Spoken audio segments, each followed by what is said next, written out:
문재인 정부의 탈원전 정책과 원안위의 목리로 국민들의 부담은 커지고 있는데 완공된 지 1년 넘은 신한울 1호기의 운영 허가는 또다시 불발됐습니다.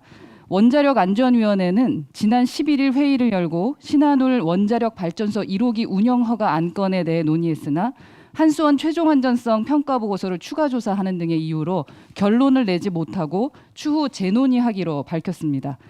신한울 1호기와 같은 행태로 2012년 착공해서 지난해 2월부터 상업 가동 중인 아랍에미리트 바라카 원전과 비교할 때 안정성을 이유로 운영을 미룬다기보다는 문정부의 탈원전 정책에 코드를 맞춘 것으로 보여집니다.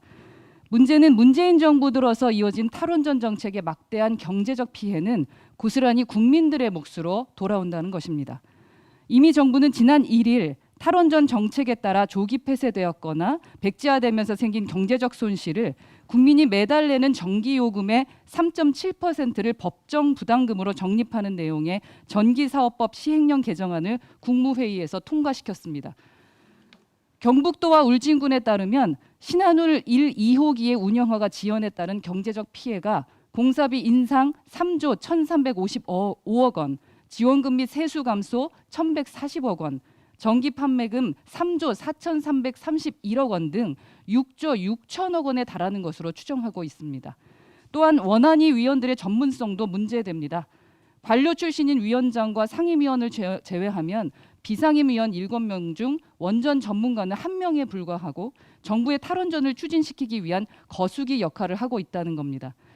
한국형 원전은 이미 안정성의 세계 최고 수준으로 평가받고 있습니다. 이는 정부에서도 말씀하셨습니다. 지난 5월 한미 정상회담에서 공동성명을 통해 원전 사업 공동 참여를 포함해 해외 원전 시장에서 협력을 강화하고 최고 수준의 원자력 안전 안보 비확산 기준을 유지하기로 합의했다라고 발표한 바 있기 때문입니다.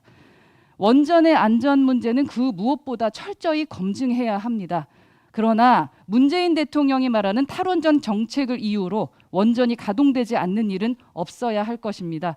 상식적으로 행동해 주십시오. 국민에게 더 이상 부담을 키우지 말아 주시기 바랍니다. 이상입니다.